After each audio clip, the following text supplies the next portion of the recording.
Hi, good afternoon. I'm Janet. Today I'm going to teach you a little bit about the different cycles in the 5 elements. So here we are looking at in traditional Bazi or even TCM, traditional Chinese medicine or Feng Shui, we usually talk about the 5 elements. And what are these 5 elements? 5 elements are water, wood, fire, earth, and metal. So if you look at our environment all around us, actually the 5 elements are always interacting with each other. And how do you see that? So one of the first things that we look at is, if you look at a plant, right? For a plant, in order for it to grow, it needs water. So water produces wood. Now when you need fire, in a campfire perspective, you need wood to produce fire, right? So now, when you're looking at cooking, food is usually what we call the earth element itself.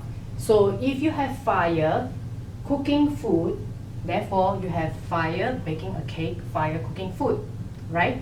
So now, if you look at natural Mother Earth, within Mother Earth itself, it has many minerals, resources. So Earth produces metal. Now when you look at metal, you melt it in heat. Metal becomes water. So this is what we call the productive cycle actually in the 5 elements. Now when there's an imbalance, then the wood may die. Let's say in summer, your plant may not survive so well because there's not enough water. Now let's look at another cycle. When we look at why do we need other cycles, if you look at a plant, when it grows too big, we need to trim it. So therefore, if we look at actually the wood element itself, what controls the wood element or what destroys the wood element? The metal element chops wood. Okay, so therefore, metal controls wood. Now it's necessary because you're looking at balance in all the elements, right? So now, let's say when you actually have got a fire situation. When you have a fire situation, what do? You use water to douse fire. So that's actually also the destructive cycle on what you use to control as well. Now, then when you look at the plants, okay, if the piece of earth, when you look at farmers, last time, the olden days, why do they actually have to move around all the time? Because when a piece of fertile land is planted with plants all the time, its resources gets depleted. So wood controls earth, right? Now when you look at water, so now we have all the other 4 elements covered. What happens to water?